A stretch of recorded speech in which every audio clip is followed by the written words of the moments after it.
Good afternoon, everybody.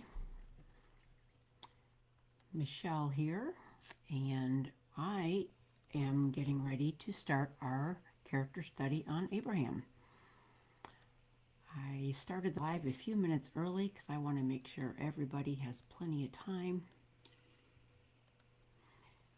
to get on because Abraham is a pretty big character. So we are going to need all of our time today to talk about Abraham. So I've been working on Abraham for quite a while here because he is a pretty big character in the Bible, obviously. So I'm just really excited to be here with you and see what we can glean from each other as well as I'm sharing what I got from Abraham and what you did as well. So I'll give everybody a couple of minutes here to hop on, but we'll get going here pretty close to on time because we have so much to cover. Hey, Katie.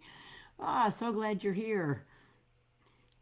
So glad you're here to help me with Abraham because he is a pretty big character we're going to be delving into today. So, hey, can you confirm, Katie? Can you hear me okay and see everything okay before others pop on? That's why I like Zoom so much better. I can test everything before everything starts. So I am much more Zoom fan than I am a Facebook Live fan. So yeah, if you get a chance, whoever can just let me know you can see my screen and hear me okay, that would be fantastic. Yay, awesome. Thanks, Katie. Appreciate that. So I think if I remember correctly, Katie, you have started looking into Abraham. So please have all your notes out here as well. And hopefully some others will join us. But I'm hoping to make this a group effort today. So, and I'll wait for a few more to come on and then I'll kind of share what my ideas are. So, hey, Liberty, glad you're here. Yay, glad everything's working. So, let me turn my lamp on, see if that shadow goes away a little bit. I don't know if that really helped or not. I think the shadow's still just there a little bit. So I think it was me being the shadow. Haha. So, hey, Poppy. Yay, it's finally here. I've been working on Abraham for so long. Have those notes handy. And we're going to jump in. I'm probably just going to wait like another minute. I started this a few minutes early to give people time to hop on because I'm kind of chuckling that we're trying to cover Abraham in an hour, right? Because Abraham is almost a third of the book of Genesis. He is 14 chapters, if I counted correctly. Yeah, Poppy, I hear you. 12 pages of Abraham. Oh, isn't that the truth? You'll be seeing some of my notes here too as we get into it. But yeah, I'm not really jumping into it yet, but I mean, Abraham is huge, and the fact that we're trying to do this in an hour is just kind of entertaining in itself. But we're going to give it a go and kind of come away with the major things. But I say this in jest, but truly because Abraham covers almost a third of the book of Genesis. So Genesis is 50 chapters, and he's about a third of them at 14. Abraham is mentioned in 15 books of the Old Testament. Fun fact there. And he's mentioned in 11 books of the New Testament. So Abraham is a very, very big character in the Bible. And we're going to try and do him justice today. So I know, Katie, no sticky notes today. Well, I kind of got a few sticky notes. I have some sticky notes in here, and then I have a few up in here, and then I'm going to pull a Bible out. But not my normal, like, highlighting sticky notes. You'll have to come to a highlighting video for some of those. So I know, I think it's kind of funny I'm being known as the sticky note lady, but that's okay. I love my highlighting and all that stuff. So okay, I'm going to open this up in prayer, and then we are going to hop right in because I'm just so excited to get started on Abraham. So I will go ahead and open us in prayer. Oh, Father God, thank you for technology working today. You know, I always get a little anxious with Facebook and technology, and I just thank you that it's cooperating. I thank you for the lovely ladies that are here joining me live and for all those that be watching the recording later. We are here today to look into Abraham, Lord, and I just know I can't give him justice for all that there is to learn from him in the time we have here today. But please be with me, Lord, and just give me the words that you want me to speak and share about Abraham. So each one of us today will have walked away with some lessons that we can learn and apply from Abraham to our lives, Lord. So I just pray that you will bless our time together, Lord. Be with each of us during this next hour, Lord.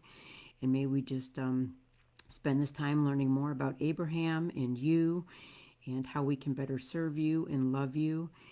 And I just want to thank you, Lord. From what I learned from Abraham is we are human and we will goof up sometimes, Lord. But you, Lord, are gracious and full of mercy and full of love. And you keep your promises, Lord. So although we may fail, you never do. And for that, Lord, I am eternally grateful for your love and your mercy that you extend to each and every one of us every single day. Please bless our time together, Lord. In Jesus' name, amen. All right. So, okay, Abraham. So we're going to just jump right in. And here's my idea what I would like to do, because I know some of you have spent some time on Abraham already. And so here's my proposal. As we're moving along, I'm going to do this character study maybe a little bit different than others. I'm going to talk through this, but I think since Abraham is so much of the Old Testament, I'm going to spend most of my time kind of going through and sharing his story. And what I would like you guys to do, if you'd help me out here, let me know what you think. As I'm going through and telling the story, if you see a strength, a weakness, or a lesson to be learned, would you please put that in the comments so we can all glean from what we're learning from each other? And what I'd like you to specifically do is basically like write the word strength, and if you have time, put it in all caps, and then write what you think the strength is. If you see a weakness, put weakness in all caps, and then explain what that weakness is. And if you see a lesson to be learned, write lesson, and then write what you think that lesson is. And then I think too, because I know some of you have spent a lot of time and, have pages and pages of notes, but others aren't going to have that time. And we're spending 1 week on Abraham. We could spend months on Abraham, people.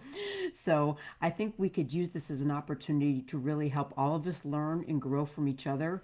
And even for those that don't have the time to spend hours and hours looking into it, hopefully just by watching this recording and maybe reading through the comments, they can just then kind of glean what strengths and weaknesses are. So I'm going to give you a few ideas of what I kind of had along the way, but I think as a group, we're going to come up with even more than I could come up with. So I would love to make today's live a group effort. And I think having all those as part of the comments would really be, I'm thinking, kind of really beneficial to all of us. And then we could have that in writing to kind of go back and look. So what do you guys think? Do you like that idea? Are you up for, and I'm wanting everybody to participate. So if anything I say, from a comment I make, you see a strength, a weakness, or a lesson to be learned, put that in the comments. So do we like that plan? Oh, I see a thumbs up. So, okay.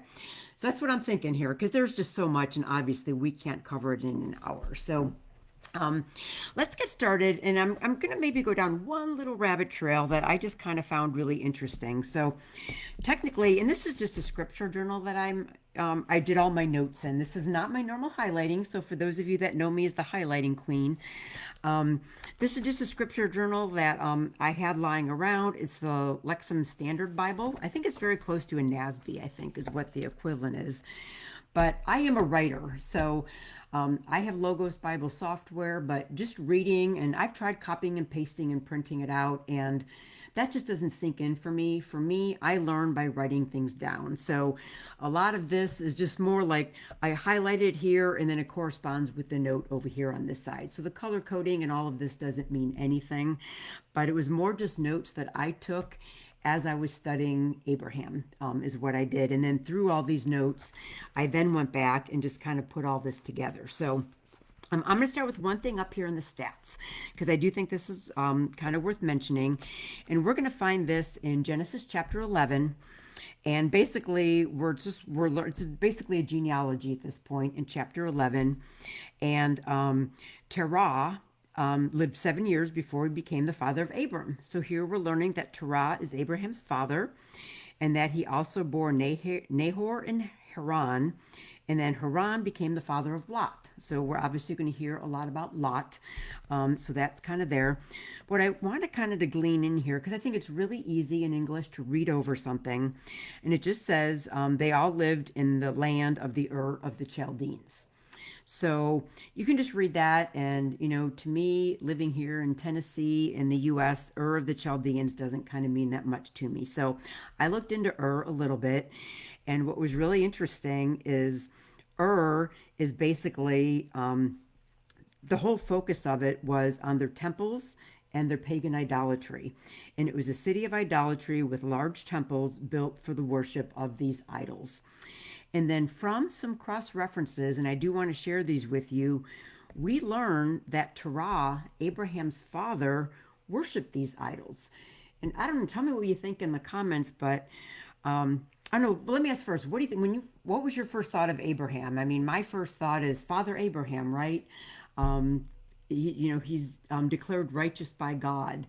And I just, from VBS, you just think that Abraham was just righteous and had the faith and just lived a whole life of faith. And we're going to come to learn he really didn't. And then to learn that his father worshiped idols, I'm thinking he didn't grow up in a Christian home. So his father was not a Christian. He worshiped the idols. So I do want to share with you where I got that, because I have several scripture or a scripture verse for you to share with that for where we learn that. And so this is actually in the book of Joshua, and it's in chapter 24, verse 2 is where I learned this. So, and it said, Joshua said to the people, "This is what the Lord, the God of Israel, says. Long ago, your ancestors, including Terah," so that's who we're talking about right now, the father of Abraham, and Nahor, lived beyond the Euphrates River, and they worshiped other gods. So that's lowercase g, he worshiped other gods. So that's where we get that Terah worshiped these idols. So I just thought that was really, really interesting that Abraham's father worshiped idols and Terah did not worship God. And so then, and this is just Michelle here thinking, so when I did the genealogy for the family tree, I went back to Noah, and the reason I kind of did this was that may seem like a little bit goofy spot to start with, but Noah was a great man of faith, right? So I was just thinking to myself, well, if Abraham's father didn't worship God, then maybe, where did Abraham maybe get the idea of worshiping God from? So I didn't find this from any commentary. This is just me talking, but we knew Noah was a great man of faith. And his story was a while ago, so we kind of might have forgotten about him a little bit. But what I wanted to point out is Noah lived over 600 years. So he was about 600 years old when he died. And so after the flood, Noah lived another 350 years. And so when I was looking into commentaries, I found two things. One said that Noah and Abraham actually overlapped living a couple of years together, which I thought was really interesting because Noah was chapters ago and you kind of don't think he was around when Abraham was around. Another commentary says maybe he died a few years before Abraham was born.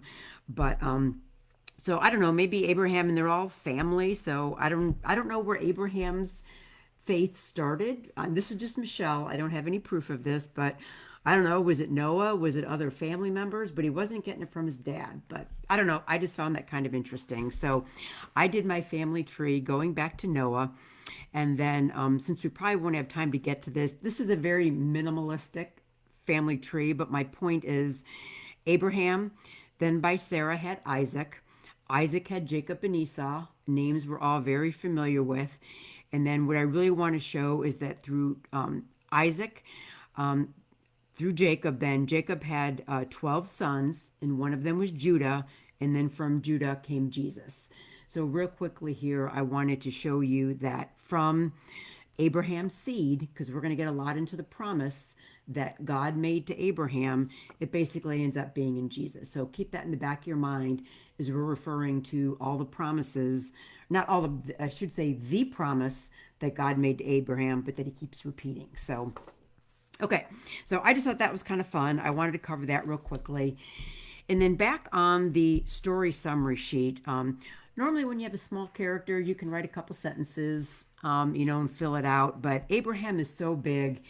Here's what I did. So, I had to bring color coding in. I don't quite have my highlighters, but I kind of did color coding. So, here's what I did on the story here. So, I'll take a picture of this later and post it in the group. But what I did here was the left side in blue, because for me, in my highlighting, God is blue. Anything referring to God, I wrote in blue here on the left-hand side of the story. And on the right-hand side, I write with arrows like how God responds or how Abraham responded to something God did or how God responded to something Abraham did. And then what I did is I color-coded Abraham in red and green. Green means good. So if Abraham did something good, that's written in green. If Abraham had a little slip, and he had a little goof up, that's in red. So for me, this was a very good visual as I was going through the story to see something about God and then how Abraham responded, either good or bad, and then how God kind of worked through everything as we worked through the story. So, and I'll post this, but I think this is a good visual, and I'll keep this off to the side as we're kind of going through the story. Because end story, Abraham was not perfect by any means, and he had moments of greatness, and he had moments of really kind of lapsing and not being so great. So, but the thing is, God never lapses. God is always perfect, and he's always true to his word, and he keeps his promises. And God kept his covenant with Abraham, even though Abraham was far from perfect. So it was I think I learned more about God in studying Abraham than I did about Abraham, just knowing and how comforting it was to me that even though I know I am so far from perfect, God will always keep his promises to me. So anyway, so this is my visual, and this is kind of what we're going to talk through and kind of go from here and get started. So any thoughts, comments, questions so far?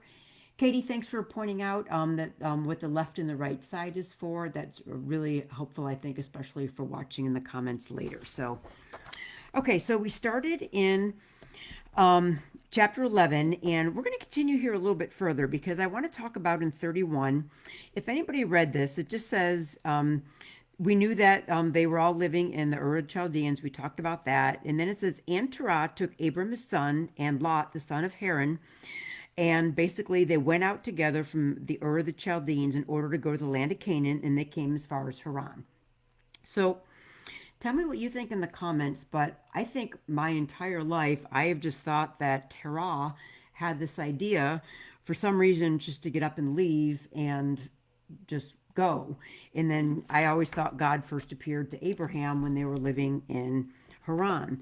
But I came across some very interesting cross references, and I want to share these with you too. So I have some of these to share here, and I'll tell you what all these are. So one of them is Genesis 15:7. So check this out. It says, then the Lord said to him, I am the Lord. This is God talking to Abraham a little bit later, and we'll get to this, but it says, I am the Lord who brought you out of Ur of the Chaldeans to give you this land as your possession. So God was saying to Abraham, he brought him out of Ur.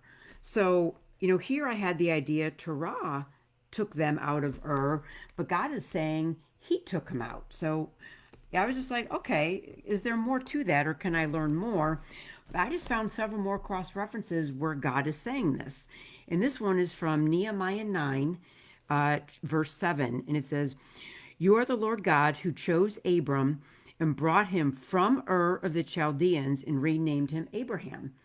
So once again, in Nehemiah, they're saying that it was God who brought Abram out of Ur. Okay, this is 2 times now, so this is interesting. And then I'm going to take us to the New Testament, and this is in Acts 7, verses 2 through 4, and this is Stephen speaking before the Sanhedrin or the council is what they referred to it. And it says, our glorious God appeared to our ancestor Abraham in Mesopotamia before he settled in Haran. And God told him, leave your native land and your relatives and come into the land that I will show you. So Abraham left the land of the Chaldeans and lived in Haran until his father died. And then God brought him here to the land where you now live. So, oh my gosh. So I just found that fascinating. Let me know in the comments what you think of that. So with those three cross references, it's basically saying, it sounds to me like, this is Michelle talking, but that God spoke to Abraham and told him to leave Ur the Chaldeans because Ur was a land of idolatry, and God basically wanted him to worship him and him alone, and so he told him to leave. And then one comment I did find, I just thought was interesting. It just said that Terah is listed first because he was the father.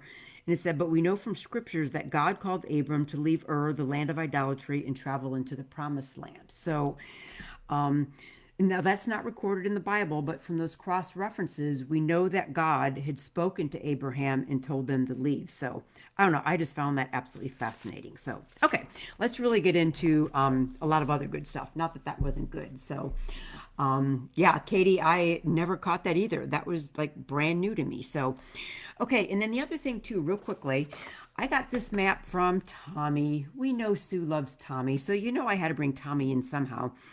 But basically, he left Ur and went up to Haran.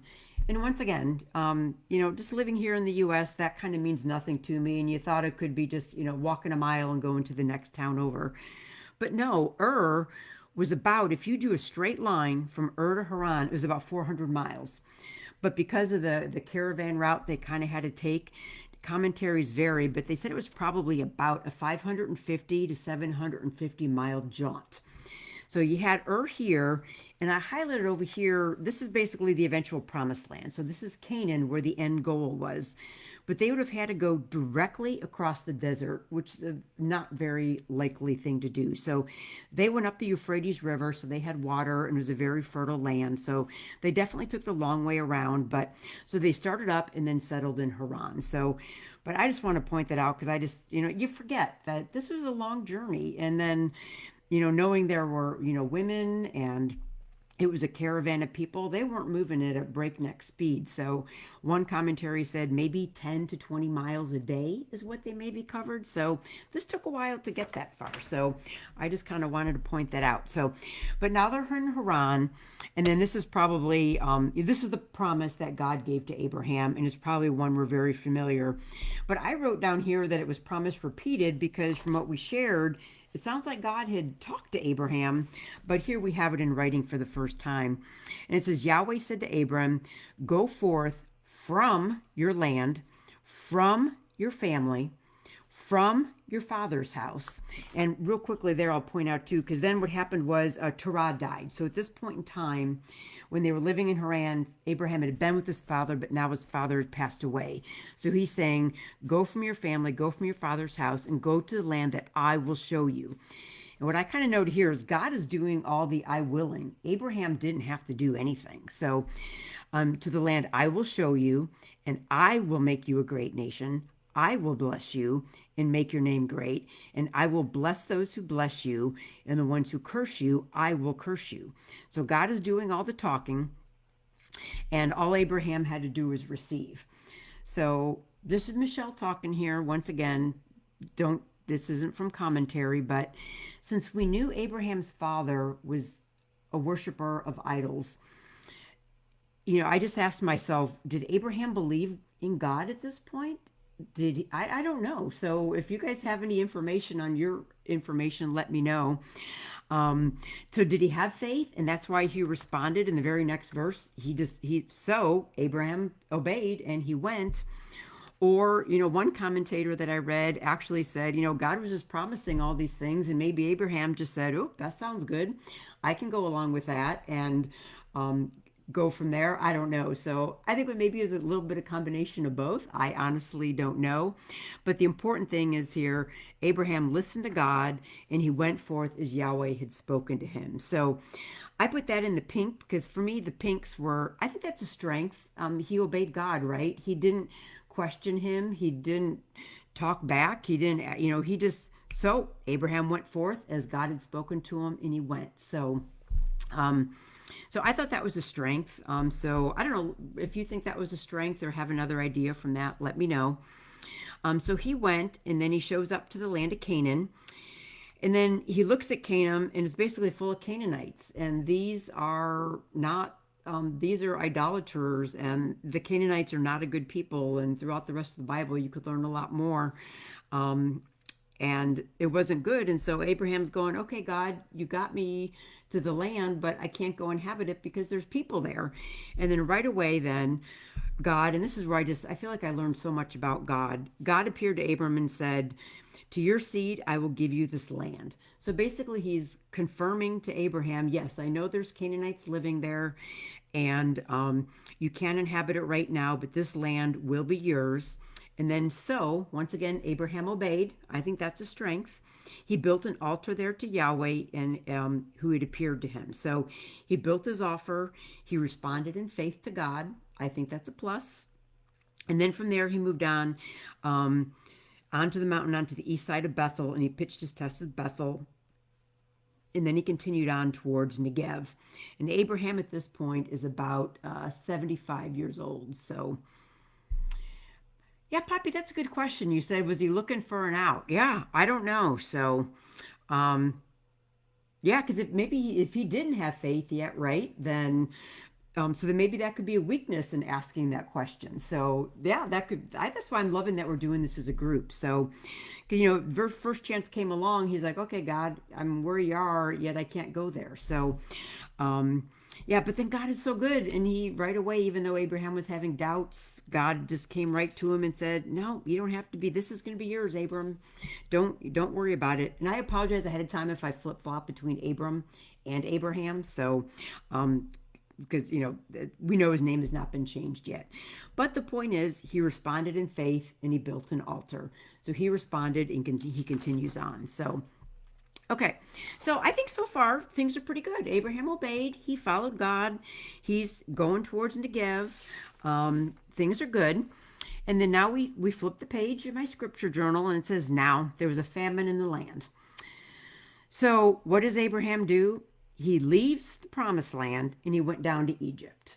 And I'll just say a note, nothing good happens in Egypt. So that's Michelle talking about Egypt. So, and once again, this is about a 200-mile journey.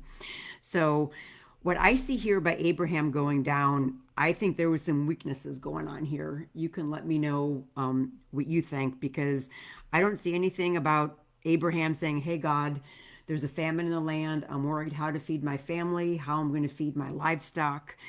You asked me to come here. Please let me know what to do. I don't see any of that in these verses. Abraham just on his own left the promised land and went down to Egypt. That was not part of the promised land. So I think that was a weakness of some sort, because he didn't turn to God for help at all. He just basically went on his own. So, and then it kind of goes from bad to worse. So as he was getting closer to Egypt, he said to Sarai, his wife, now behold, I know that you're a beautiful woman in appearance, and it will be when the Egyptians look at you that they'll say, that they're going to say to his wife that they would want to kill Abraham, but they would let Sarah live. So he basically, Abram tells Sarah to say that he's his sister. Man, how much not good is there in this story? Please tell me in the comments what you think. But basically, I'm seeing that he's more worried about getting killed than he is about Sarah, really. They're married. He's basically, if he's going to say he's the sister, he's basically giving permission for someone to, take Sarah as their wife or something, or, there's just so many things that can go wrong here. It's just like, oh my gosh. So, Abram, what were you thinking, dude? I don't know. I just have to sit here and scratch my head. So, his intent here was clearly to deceive. So he was not truthful at all. He was very deceptive. And basically, he was trying to protect himself. He was not looking out for Sarah, and he was not relying on God. So, I don't know, weakness, weakness, weakness. So, yeah. And then he was taken into Pharaoh's house. And in commentaries, that's basically the same as saying he could take her as his wife, right? So, yeah, Katie, thank you too. Yeah, it's a weakness of telling Sarah to lie. I mean, you're telling someone else to lie. Oh my gosh, that's not good either. So, yeah, and I hadn't mentioned that one. So, exactly. But then so Sarah's then taken into Pharaoh's house. And then Abraham was treated very well because of that. So, and then he was treated well. And what I want to specifically point out in verse 16 is he was treated well in sheep, oxen, and donkeys, and male and female servants came into Abraham's possession. So just remember that thought, female servants from Egypt. We'll get to that in a couple of chapters. So side note, so Abraham is not protecting Sarah at all, but you know who is? God is protecting Sarah, because he had already made the promise to Abram just at the beginning of that chapter. We're not even through chapter 12 yet. He had promised Abram that he was going to make him a great nation, and Sarah is his wife, or Sarai is his wife, and here he's going to, chalk her off as his sister. So he wasn't looking out for her, but God did. And what did God do? God struck Pharaoh and his house with great plagues because of Sarai, Abram's wife. So God was protecting Sarai so she would not basically have children by anyone else, because God was saving Sarah so she could be the mother of eventually Isaac, who would then, as we saw in the family tree, lead to Jesus. So God has the bigger picture in here. So he is going to protect Sarah at all costs. So then Pharaoh basically calls Abram out. And the irony is Pharaoh is the pagan king. And here he's calling Abram out saying, "What have you done? You lied. You told me she was your wife. Get here and go." And he commanded him and his men and his wife and all that belonged and sent him on. And so when I read this then too, I see Abram, marching back out of Egypt with his tail between his legs, and everybody's seeing this. So everybody knows he lied. Pharaoh commanded him to be gone. So not only did the Egyptians see this, all of Abram's household saw this. So Abram, yep, definite weaknesses that we're seeing here. So, okay, so let's flip the page then. So Egypt, remember, nothing good happens in Egypt. So first example there. So then we flip and we go into 13. So now Abram went up from Egypt back to Negev. Now remember, that's where he started before he went to Egypt. So if he had just stayed there, I kind of think God would have provided and everything would have been fine, but he didn't. But the main takeaway I want to point out here, so Abraham then called upon the name of Yahweh. So after all this, he went back to where he started. He pitched his tent, and basically he repented. So Abraham did good. He repented and basically turned back to God at this point. So we got a strength we can list here for Abram. So, okay, so I wish he'd done this right from the very beginning, and we wouldn't have had to go through all that. But long story short, maybe he learned a lesson or two, but he went back to God at the end of it. And that's the key takeaway that I want to take from there. So, okay, so then chapter 13 continues with Lot. And so basically they were both so prosperous at this point that there was a strife between Abram's livestock and the herdsmen and Lot's herdsmen. So one question I had here from this, and if you have thoughts, put it in the comments, but remember back when in the beginning, initial promise, God told Abram to go from your father's house, from your land, from your kin, and from your father's house. So should he have taken Lot with him? That's just a question Michelle is asking. So I'm going to say maybe if he shouldn't have taken with him, maybe that's why he ended up having some strife later on, because he wasn't supposed to take him with. I don't know. That's just a Michelle thought. I don't know. But either way, he cared a lot about for Lot. Maybe Lot was the only one that would have been left there, and maybe he was looking out for him, and it was, he didn't want to leave him there alone. So maybe it was good that he brought him. But either way, we don't know why. But there was strife between them. And basically, what's really cool about this is Abram was the older one, and God had told Abram, all this land is going to go to you.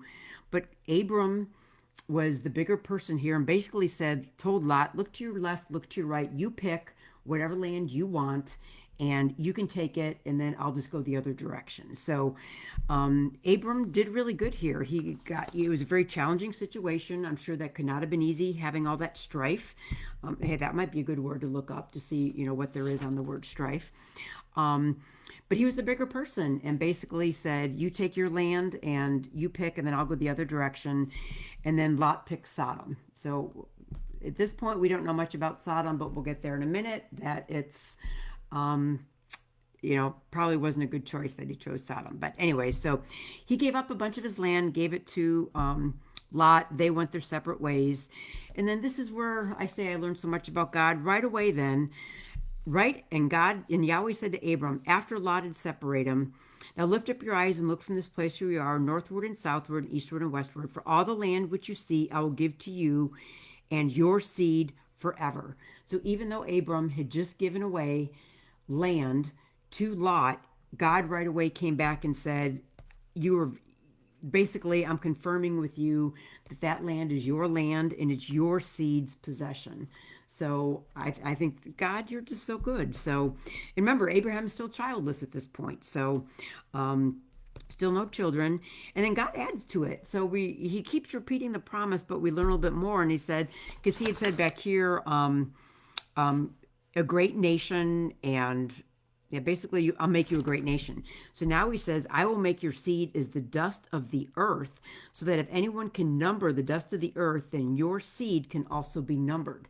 So basically, dust is pretty small, a lot of particles. So he's basically telling Abram that his descendants are going to be large in number. So basically telling him he's going to have a lot of descendants who are going to inherit this land. And here Abram is, what is he now, about 75, 80 maybe-ish? If someone knows exactly, you can feel free to put it in the comments. But basically, he still has no children, and now God's telling them his descendants are going to be like the dust of the earth. So, and he tells them then, arise and walk about the land through its length and breadth, for he will give it to him. And so Abram moved his tent and came and lived at the oaks of Mamre, which are in Hebron, and there he built an altar. So I think that was another plus, another strength. He built an altar, and his faith continued as he obeyed and worshiped God. So, so that is good. So Abraham had faith, and he built there an altar to God in response to him coming back and telling him again. This was the second time, basically, in just the 2 chapters so far, about the promise of his seed and the land. So, okay, so that's 13. Then we get into 14. I'm going to kind of gloss over this a little bit. If any of you feel like there's a strength or a weakness, but basically, in a nutshell, it's a bunch of kings. They had to be pretty massive because they were in a lot of territory, so the armies had to be pretty big. And at the end of the day, they basically come in and attack Sodom. Now, remember, we just learned that Sodom was the land that Lot had picked, that he wanted to go possess. So what happened then when they came in and conquered Sodom? Lot got taken by those kings. And so Lot is now captive. And then someone basically came and told Abraham that Lot had been taken captive. And so Abram led out his trained men of 318. And so one commentary I had read that number, basically for that number, basically Abram had to have a pretty large family, or everybody that was part of his entourage, I guess, for like the lack of a better word. So these were highly trained men that he picked 318 of them. And he basically went in pursuit to go get Lot back. But we don't know how many were in the armies of all these kings, but I'm guessing it was a lot more than 318.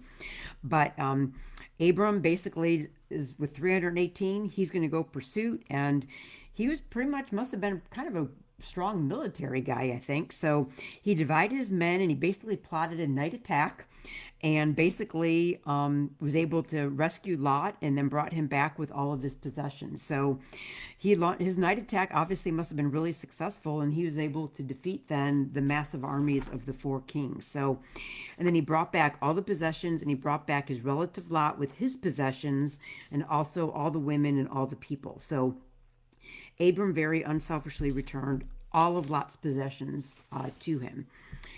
And then after that, came back from striking the king, Melchizedek, the king of Salem, brought out bread and wine. And basically, one commentary I read, I just thought it was funny the way they said this. It said it was almost as if Abram and Melchizedek worked to see who could bless the other one more. I just thought that was kind of funny. So, but Melchizedek was basically trying to tell Abram, take some of the possessions for yourself. You conquered and you should get all that. And Abraham said, no. I have raised my hand to Yahweh, God Most High, possessor of heaven and earth, that I will not take a thread or a sandal strap or anything that is yours, so that you would not say, I have made Abram rich. So Abraham refused all the plunder from the battle. And he said, I've taken nothing except what the young men have eaten. And that was that. So Abraham did a lot of good here. So he had, I'll just call it military prowess, for lack of a better word. He protected Lot. Yes, Poppy. He protected and he rescued Lot. So he loved his family. He didn't, I mean, they had kind of separated under strife, sort of, so he didn't have to go back. But yeah, I think that's a great strength that you listed, that he rescued Lot and he protected Lot and brought all of Lot's possessions back. So Lot could still have that. So we're seeing a good side of Abram here. So that's pretty cool. So let's flip the chapter. And then it says, after these things, I always like doing time. And God comes to Abram again. And God is so good to Abram here, and he's good to us too. But he says, do not fear, Abram. He says, I am a shield to you. Your reward shall be very great. So I just asked myself, why would Abram have been afraid, and why would he need a shield? Well, he had just gone and had this whole battle, and maybe he was afraid that they're going to come back for retribution against him or something. So Abraham must have been feeling afraid or something, and right away God came to him and called him by name and said, I will be your shield and your reward shall be very great. So even though he turned down all the reward and all the plunder, God said your reward shall be very great. So God is just there to, reaffirm to Abram once again everything that he promised him. So if you're Abram and you're hearing this, you just got to think, oh my gosh. And then what does Abram do?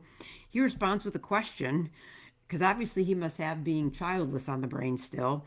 And he says, O Lord Yahweh, what will you give me as I go on being childless and the heir of my house is his slave? So basically he's saying, because I guess the laws of the land, the slave could have inherited then if there were no heirs by Abram.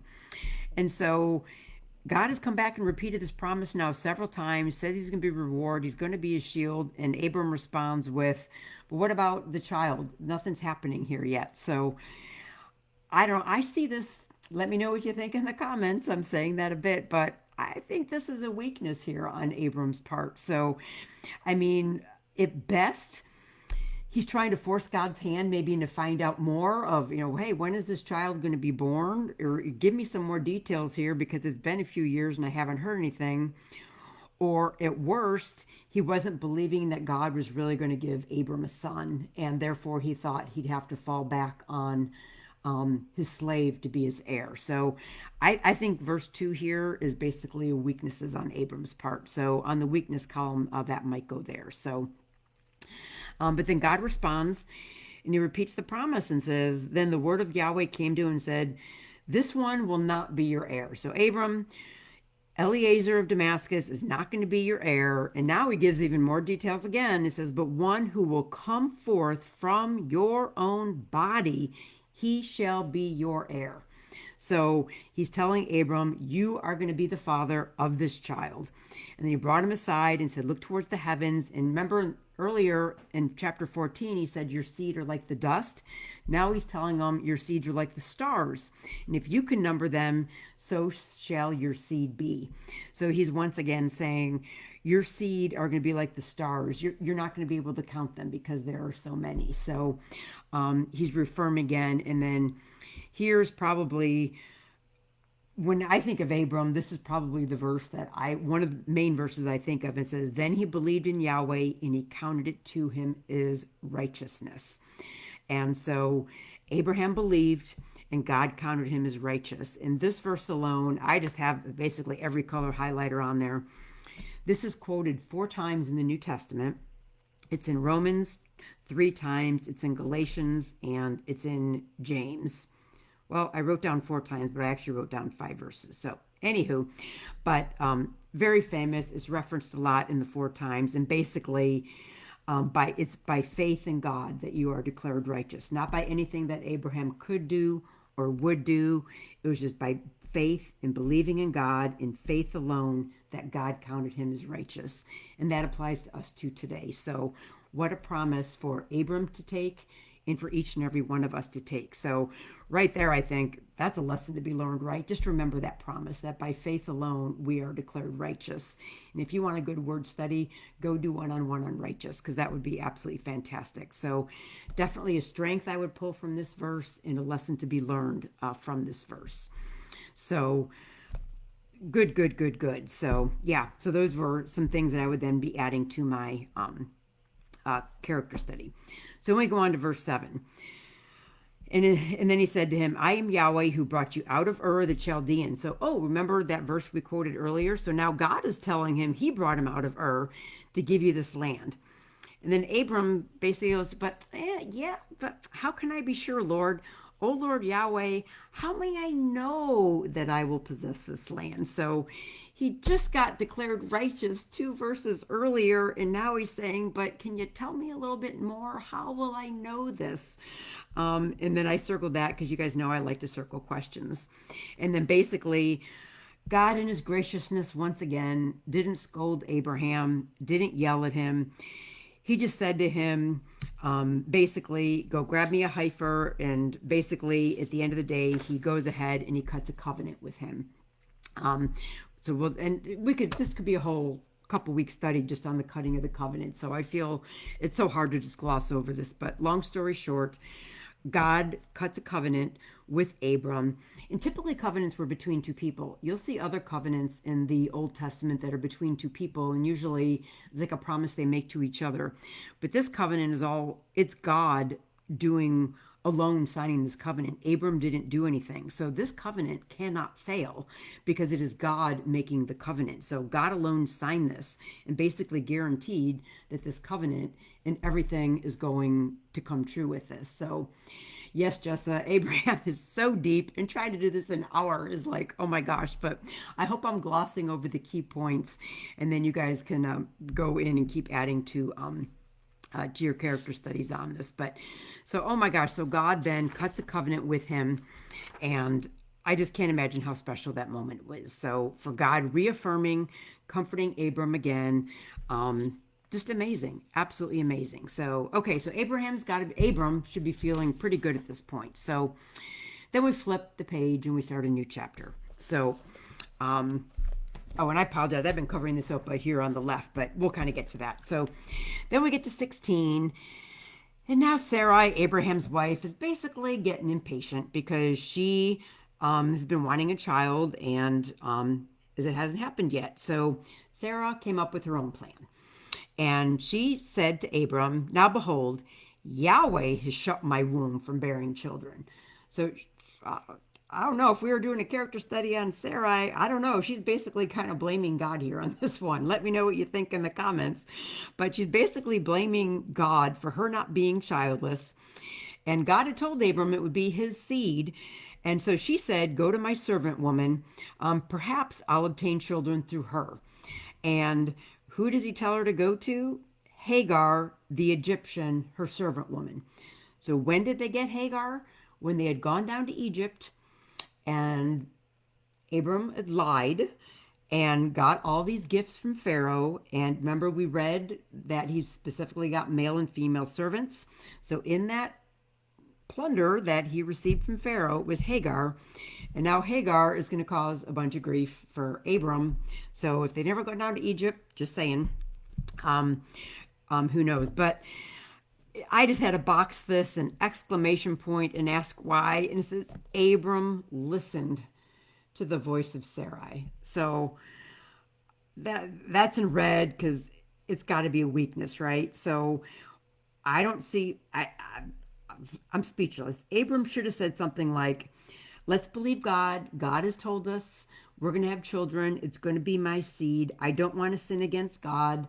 We are married. We are a husband and wife. I want to respect our marriage. And let's just trust God and let's go pray about this instead. But no, once again, I don't see any of that in there. Abram listened to Sarai and her plot to try and get a child. So instead of relying on God and trusting in God, Abram listened. He went and basically went to be with Hagar, and she conceived. And then basically Hagar kind of was probably walking around going, ha, ha, ha, ha, because she got pregnant and Sarah wasn't. And then Sarah got even more mad that this was all kind of going on. And may the violence done to me be upon you, is what she said to Abram. So now she's mad at Abram for doing this. So she told Abram to go sleep with Hagar. He did. She conceived. And now Sarah's mad at Abram because he did that. But then Abram doesn't help matters because he doesn't say anything to Sarai. He doesn't defend Hagar. He basically says to Sarai, do what you want. So that I put that in red because I think that's another weakness. So he basically didn't, he was not a man and stood up for anybody. He just told Sarah, his wife, go deal with it however you want. So I don't know, that's a weakness of some sort that I would be writing under the weakness column. So yeah, Katie, he took his eyes off God, and I don't think he was right to Sarah the way he treated her.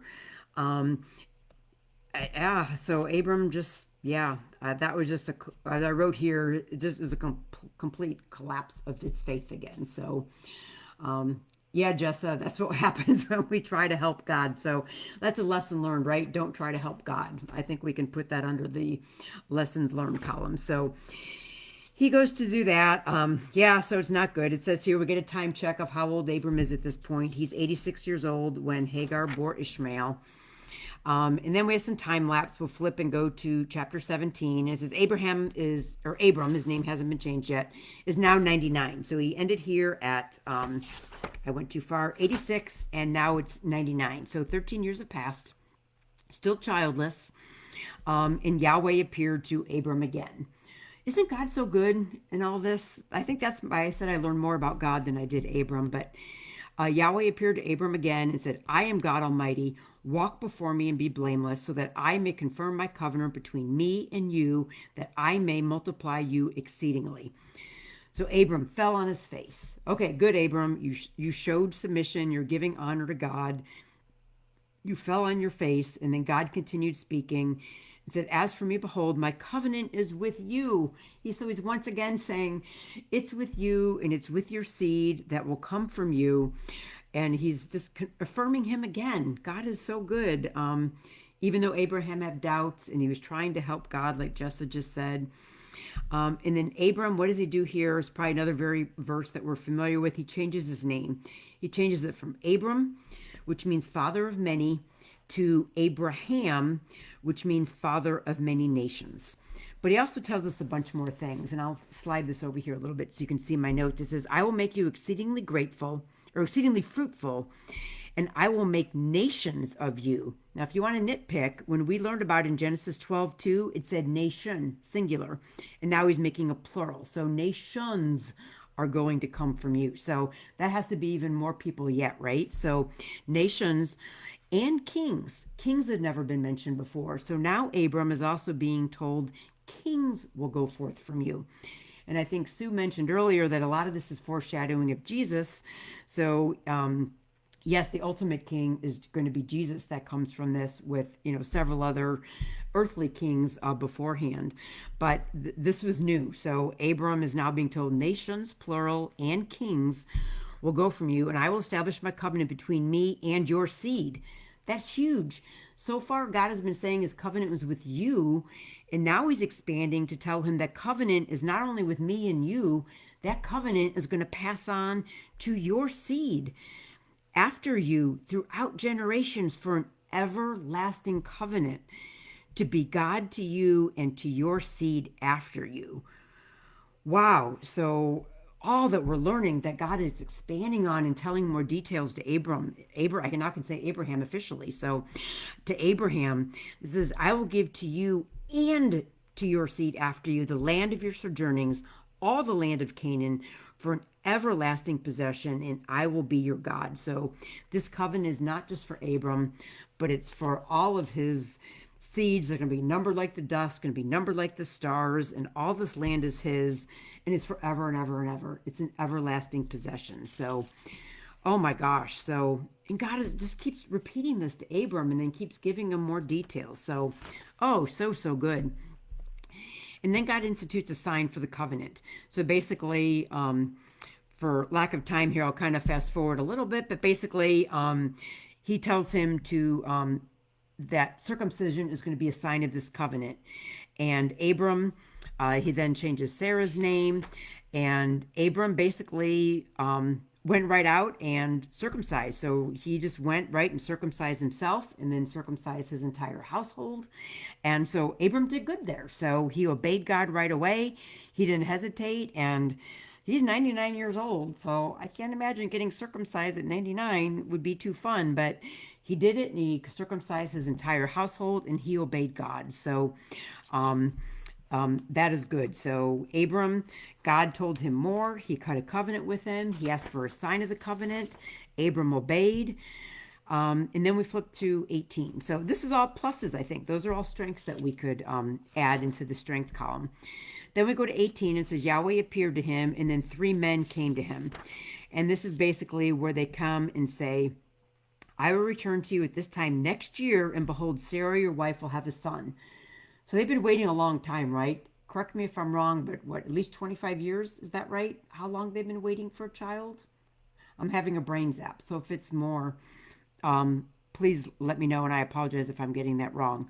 But basically now he's said within a year, so end in sight, right? So, okay, this is good. So they came back and promised this, and this is where Sarah laughs, and basically, is anything too difficult for Yahweh? At the appointed time, I will return to you at this time, and Sarah will have a son. So there's a promise. Sarah will have a son. And then it goes into the men that came said they're going to destroy Sodom and Gomorrah, and Abram, basically pleads to kind of get the number down on how many good people can be there, and then basically Sodom and Gomorrah are destroyed. So, and I've now flipped, as we were talking there, to the end of 19, and Sodom, Gomorrah, and everything went up like a smoke of a furnace, and then God destroyed all the cities of the valley that were in that area. So then we flip to chapter 20, and it says, Abram journeyed from there. Now I ask, why? Why did he journey? Why did he not just stay put? I don't know the answer to that. Don't know. So I don't know why he journeyed. I couldn't really find any answers on that. But I'm sorry, I got to go back for a second. I'm just shaking my head here. You just had all this going on with Abram, all so good. And he journeys to toward the land of Negev and settled in Kadesh and Shur. And what does he do? He basically tells Sarah to be his sister. Now, didn't we just talk about this a few chapters ago? How nothing good came out of it when he lied and tried to get Sarah to be his sister. So he did it all again. So definite got to have a weakness there. And I think what I wrote, I did a quick comparison of chapters 12 and 20. In 12, he had a reason to go somewhere because there was a famine. We weren't given a reason why he even had to leave where he was. So I don't know why he did, but there was no famine. Sarah was infertile at that point because years had gone by and she was childless. That's just a kind of point. But I wrote down Sarah's fertile here because he had just been told within a year, and you're pregnant for 9 months, Sarah's going to be getting pregnant here pretty quick, right? So I wrote down Sarah is fertile here, yet he told her to pretend you're my sister again. And I'm just sitting there shaking my head going, oh my gosh, Abraham, oh my gosh. So weakness.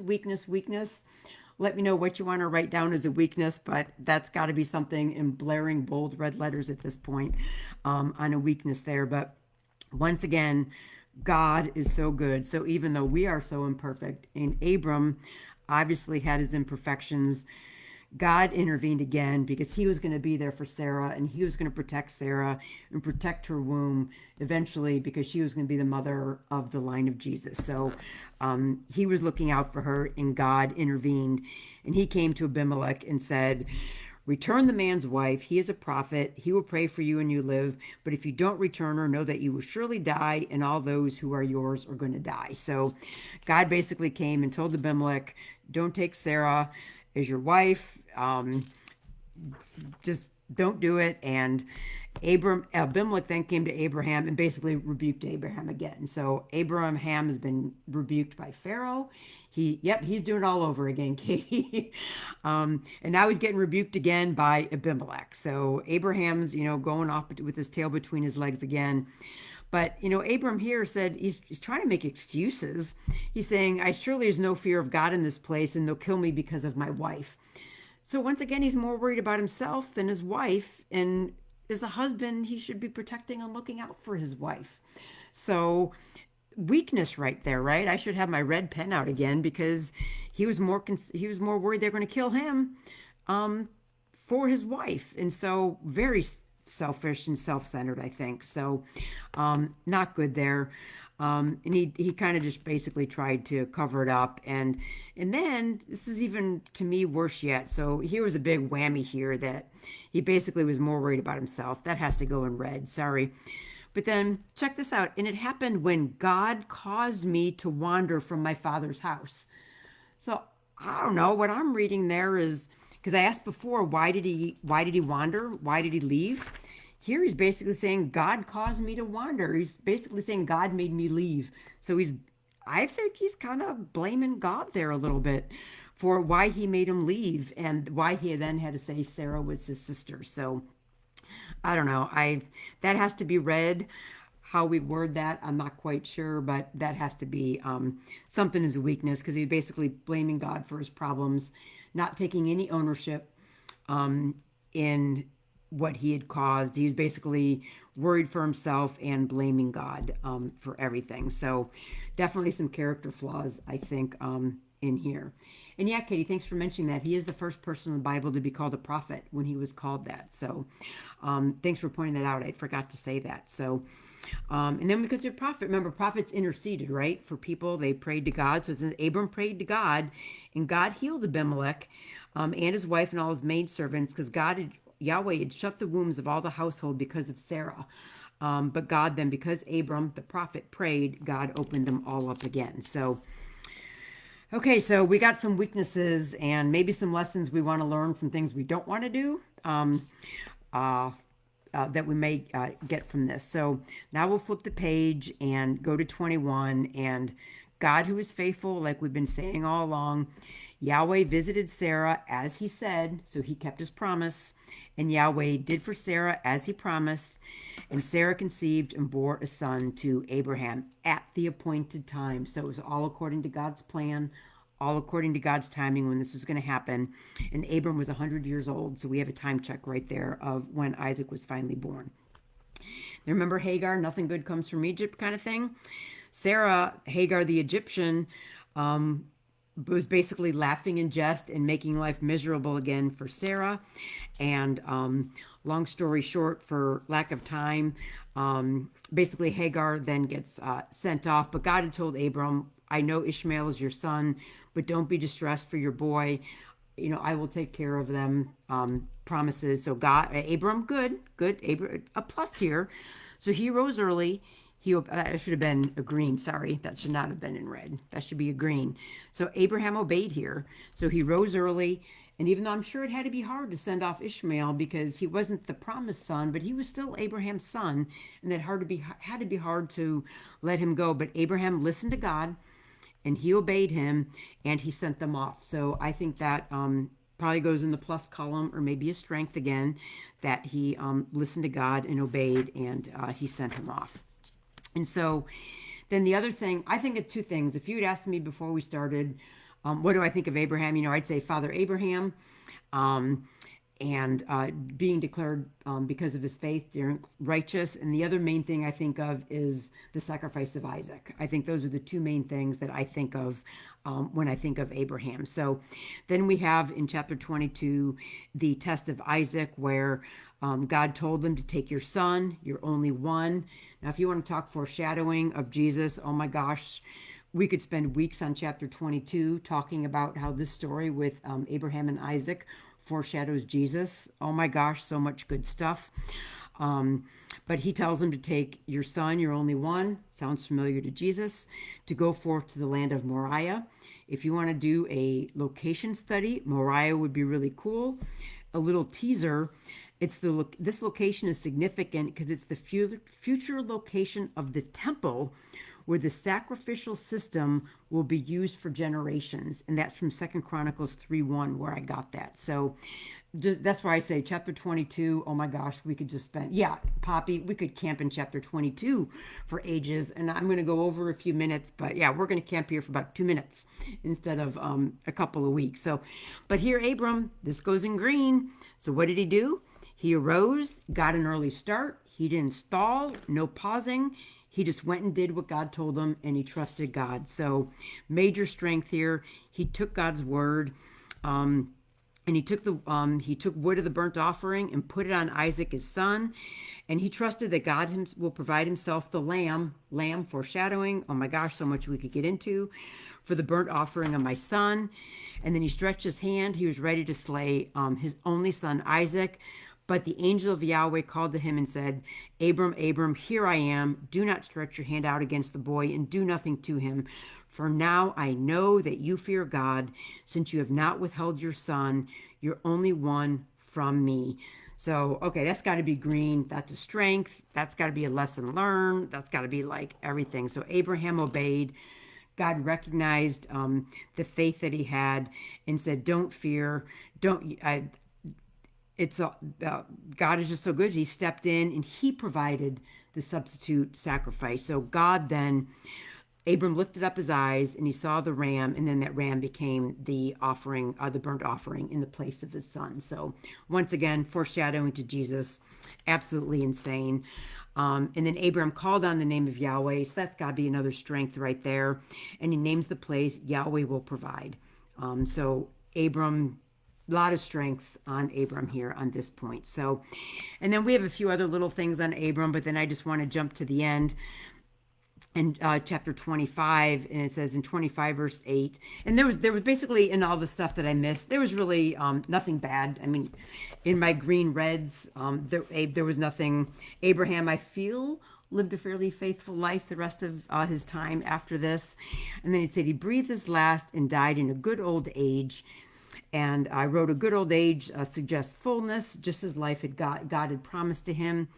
And he died a good old age, full of days, and he was gathered to his people. So Abram then died at a ripe old age of 175 years old. So there, in about 45 minutes, I give you a summary of 14 chapters on the Bible. So what I did here is then, I'll talk about this real quickly, but I'll take pictures. So once again, now this will probably make more sense if you go back and look at my, what God did over here, and then my red and greens for when Abraham had a momentary lapse and when he had a moment of greatness. He bebopped back and forth, but he ended on a good note, and then he lived a full life and was good. So I wrote down several key verses. Most of them, I think, were when I picked all the verses of when God first gives the promise and then when he confirms or repeats it, because God was just so good to Abraham, and he kept repeating things. So when Abraham needed to hear it, God was there to tell him.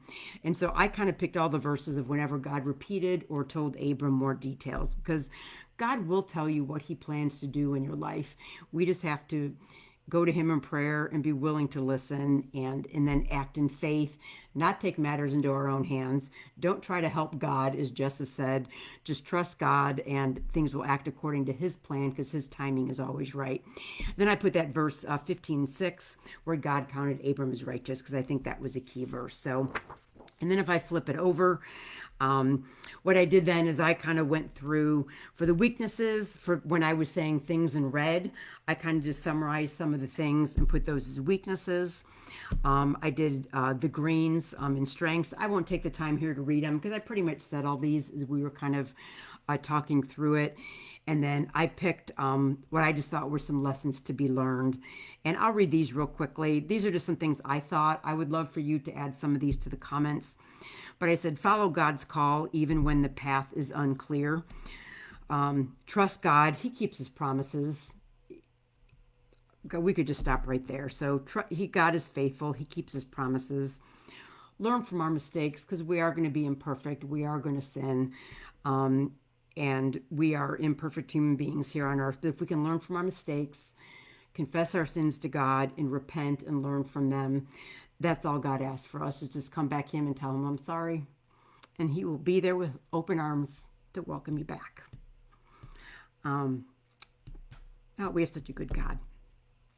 Trust God's timing. God's timing is always perfect. We don't need to help him. Let God's timing work out. Remember, his timing may not be our timing. And I kind of put that as one of my lessons learned, that God answers prayers, but it could be yes, no, or not now. But we need to trust God's timing, that his timing is always right. And I wrote down, God on multiple occasions reassured Abraham, and he will reassure us, and he will be our shield, and he will protect us. Just as he did Abram, he'll do the same for us. I wrote down to be willing to leave your comfort zone. Abram had to leave his land and his family and everything he was familiar with and go somewhere he didn't know. So be willing to leave your comfort zone if God is telling you to go. And when facing adversity or you don't know what to do, turn to God and ask for guidance. Don't try to help him, and don't not include God like Abram did several times when he went down to Egypt or went to other areas. Go to God first and see what his will is for you. And then I wrote down prioritize prayer and worship, because I just, so many times in the story of Abram, I think he could have just gone to God in prayer and God probably would have told him what to do, but he didn't. So one of my lessons learned is prioritize prayer, and then prioritize worshiping God for who he is and all that he has done in my life. So I apologize. I went a few minutes over, but not too bad considering this was Abram. But thank you for joining me today. This was kind of a whirlwind.